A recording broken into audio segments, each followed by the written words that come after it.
सरकारी योजना कागदावर खूप मोठ्या वाटतात, पण जेव्हा अंमलबजावणीची वेळ येते तेव्हा सामान्य आणि हतबल माणसाला किती यातना सहन कराव्या लागतात याचं एक विदारक दृश्य धुळे जिल्ह्यातून समोर आलंय। ज्यांच्याकडे कोणाचाही आधार नाही अशा वृद्धांसाठी श्रावण बाळ योजना हा एक मोठा आधार मानला जातोय। मात्र धुळ्यातील एका 70 वर्ष वृद्धेला याच हक्काच्या पेन्शनसाठी आता रणरणत्या उन्हात उपोषणाला बसावं लागलंय। धुळे तालुक्यातील वडजाई येथील वैजंताबाई भीमराव शिंदे यांची ही व्यथा आहे। दोन्ही पायाने अपंग असलेल्या या माऊलीला नीट हालचालही करता येत नाही, ना पतीचा आधार ना मुलांची सोबत। अत्यंत हलाखीच्या परिस्थितीत केवळ श्रावण बाळ योजनेतून मिळणाऱ्या तुटपुंज्या पेन्शनवर त्यांचा उदरनिर्वाह सुरू होता। मात्र गेल्या काही काळापासून ही पेन्शन अचानक बंद झाली।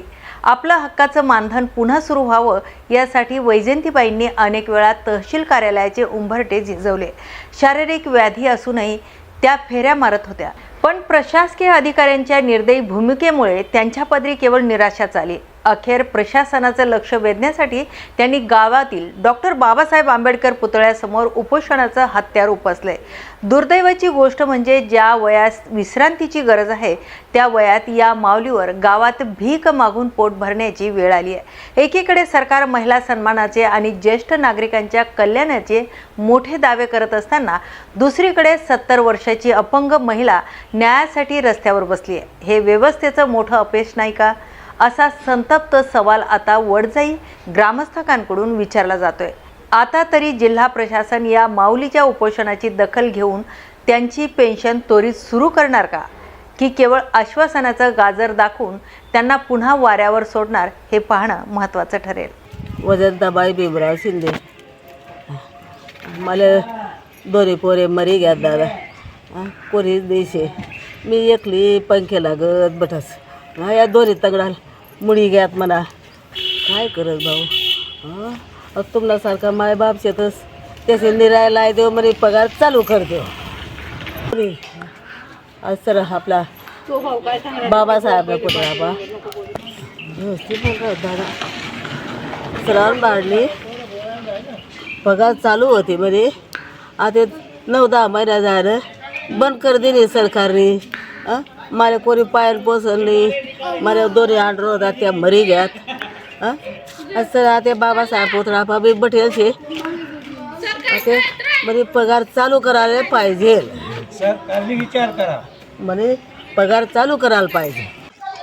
नमस्कार, मी उमेश मोतीराम शिंदे, वडजाई गावचा स्थानिक नागरिक, सामाजिक कार्यकर्ता या नात्याने आपल्या चॅनलला मुलाखत देताना अत्यंत वेदना होत आहेत। दयनीय अशी अवस्था आमच्या गावच्या महिला वजाबाई भीमराव शिंदे या वयाने जवळजवळ 75 ते 80 वर्षाच्या वृद्ध महिला यांचं शासन दरबारी श्रावण बाळ योजनेतील पगार हा सरकारने 1 ते 6 वर्षापासून बंद करून ठेवला आणि त्या महिलेला अत्यंत हालाकीचं जीवन जगावं लागत आहे। त्यांचे पती 10-15 वर्षापूर्वी मयत झाले आणि त्यांचे दोन्ही तरुण मुलं देखील या म्हातारीचे मेलेले आहेत।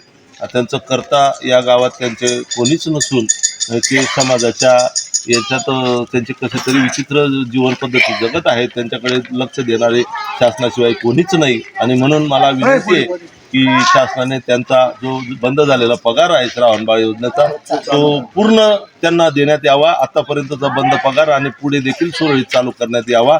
शासनाने कोणत्याही शासकीय कर्मचाऱ्यांनी इथे येऊन त्यांची छाननीचा करावी, चौकशी करावी आणि त्यांना जे गरजेचं साधन आहे जीवन जगण्याचं वृद्धापकाळ पेन्शन ते तात्काळ द्यावं असं मी आमच्या गावच्या वतीने वडजाई गावच्या वतीने विनंती करतो। अन्यथा याच्या पुढे योग्य ती कारवाईसाठी अजून आम्हाला पुढच्या दरबारी कुठे जाण्याची गरज पडली तर आम्ही जाऊ। आपल्याला विनंती आहे की आपण ताबडतोब वडजाई गावी येऊन त्यांची चौकशी करून त्यांना तो न्याय द्यावा व पगार चालू करून द्यावा। ठाण्यातून शिर्डीकडे निघालेल्या पदयात्रेलाही गॅस टंचाईचा फटका बसल्याचं समोर आले। खारीगाव येथील साई श्रद्धा सेवा मंडळाच्या पदयात्रेत स्वयंपाकासाठी गॅस पुरवठा अपुरा पडल्याने सदस्यांना पर्याय म्हणून चूल पेटवून जेवण बनवावं लागले। आखाती देशातील युद्धांच्या पार्श्वभूमीवर गॅस उपलब्धतेवर परिणाम होत असल्याचं चित्र आहे। त्याची झळ आता पदयात्रांनाही बसू लागली आहे। ठाण्यातील साई श्रद्धा सेवा मंडळाच्या सदस्यांनी रस्त्यात मिळालेल्या लाकडाचा वापर करून चूल पेटवली आणि भाविकांसाठी अन्नाची व्यवस्था केली. अडचण असूनही सेवा अखंड ठेवण्याचा मंडळाचा प्रयत्न लक्षवेधी ठरतोय. धुळ्यात छत्रपती संभाजी महाराज बलिदान मास समारोपानिमित्त मूकपद यात्रेचं आयोजन करण्यात आलंय.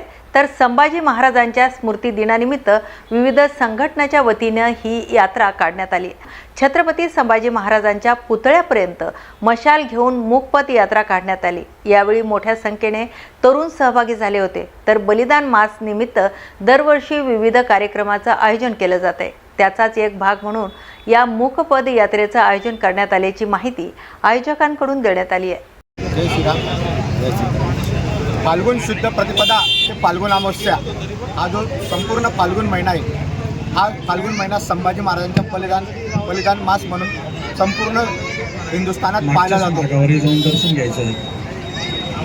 फाल्गुन शुद्ध प्रतिपदा ते फाल्गुन अमावस्या हा संपूर्ण फाल्गुन मास धर्मवीर छत्रपती संभाजी महाराजांचा बलिदान मास म्हणून ओळखला जातो.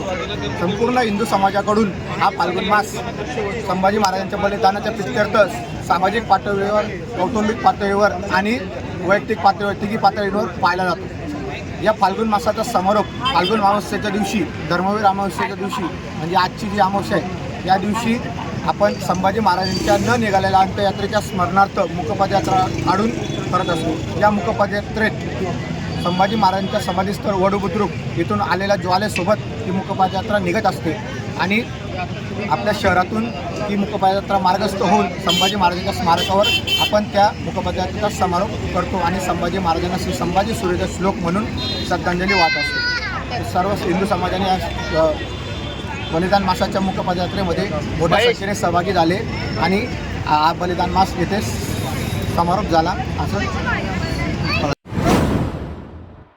देशात गॅस तुटवडा जाणवत असताना नांदेड जिल्ह्यातील एका शेतकरी कुटुंबाने गोबर गॅसचा पर्याय यशस्वीपणे उभा केलाय.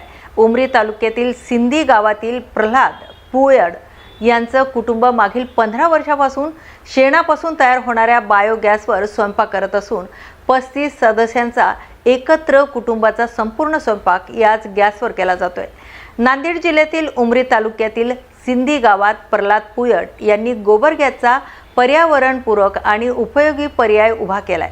जनावरांच्या शेणापासून तयार होणाऱ्या बायोगॅसच्या माध्यमातून गेल्या 15 वर्षापासून त्यांच्या कुटुंबातील दैनंदिन स्वयंपाक केला जातोय. विशेष म्हणजे 35 सदस्यांचा एकत्रित कुटुंबाची स्वयंपाकाची गरज या गॅसवर भागवली जाते. या प्रक्रियेत गॅस निर्मितीसोबतच सेंद्रिय खतही तयार होत असल्याचं, दुहेरी फायदा होत असल्याचं कुटुंबियांनी सांगितलंय.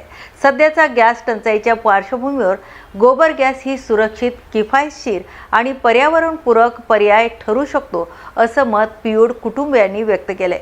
ग्रामीण भागातील नागरिकांनीही अशा पर्यायाचा विचार करावा असं आवाहन त्यांनी केलंय. माझं नाव कुंता विठ्ठलराव पियड. मी सिंधी उमरी तालुका जिल्हा नांदेड या ठिकाणी राहता. आम्ही गोबर गॅसचा वापर करता. खूप बाहेर आता गॅसचा तुटवडा चालू आहे, पण आम्हाला याची जाणीव नाही, कारण की आमच्या घरी इतकी छान सुविधा आहे. गोबर गॅसची शेणापासून तयार होतो. आमच्या 30-40 माणसाचा स्वयंपाक आम्ही त्याच्यावर भाकर, भाजी, चपाती वगैरे सगळं करू शकतो आणि खूप छान सुविधा आहे. आम्ही इथं आलं तसं आम्ही सिलेंडर वापरलं पण नाही, वापरणार पण नाही. खूप छान स्वयंपाक सगळं व्यवस्थित होतो आम्हाला. आज बाहेर देशात इतकं रांग लागली की गॅससाठी खूप असं लोक परेशान व्हायचे. शहरामध्ये तर खूप हाल आहेत, पण आम्हाला याची खूप छान मदत होते की इतकं छान स्वयंपाक व्यवस्थित सगळं होते आणि याच्यापासून काही धोका नाही, असं पोस्ट होईल, काही गॅस टल वगैरे असं काहीच नाही. व्यवस्थित छान पद्धतशीर आपल्या चुलीपेक्षा छान सगळं पद्धतशीर होते गॅस. प्रत्येकाकडे हे जनावर हे प्रत्येकाच्याकडे राहतात शेतामध्ये. प्रत्येकानं जर ही जर सुविधा प्रत्येक जे केलं, महिलाला पण चांगलं आणि सगळं चांगलं. एक तर आपल्या शेतात पण त्याचा खताचा वापर होऊ शकतो आणि आपल्याला पण त्याचा घरी गॅस असा करून जर घेतलं तर हे खूप चांगलं होते सगळ्याला. पण डोळ्याचा वगैरे त्रास वगैरे, दुखण वगैरे असं काही बी होऊ शकणार युद्धाचा परिणाम झाला तुम्हाला काय वाटलं?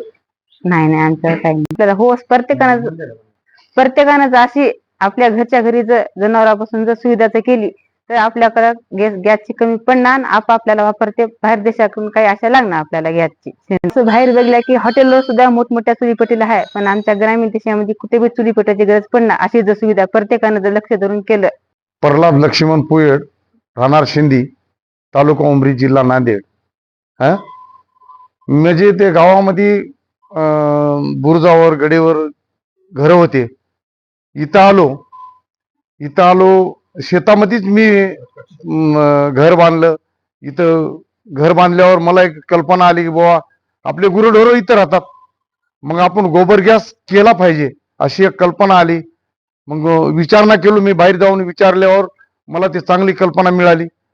आम्ही तिघं भाऊ होतो, 35 माणसाचा माझा परिवार आहे, तर आम्ही एकत्र आहोत. तर त्यावेळेला मी 3 8x8चे 3 प्लांट बनविले आणि प्रत्येक प्लांट मध्ये 3 दिवसाला एकदा आम्ही 25 ते 20 किलो शेण टाकतो, 3 दिवसाला एकदा. तर आमच्या परिवाराला अजिबात एक दिवस सुद्धा कधी आपल्याला जळतर नाही किंवा जळ लागली, पाणी लागलंय, आपल्याला गॅस नाही असं कधी जाणवलं नाही.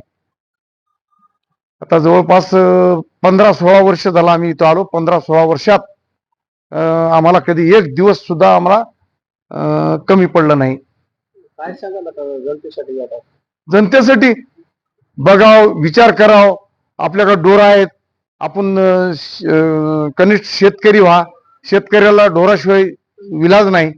तर ते ढोर पण 2 बाजूने उत्पन्न देते, एकतर दूध, तिसरं खत आणि तिसरं एक गॅस. केलं पाहिजे. तुझं आहे तुझ्यापाशी, जागा चुकलाशी म्हणलं. आता चुकून कुठं कोण्या देशाकडे बघायचं नाही. आपल्या स्वतः तयारीनं जर असं केलं तर कोणालाच कोणाकडे हात पसरायची अजिबात गरज नाही.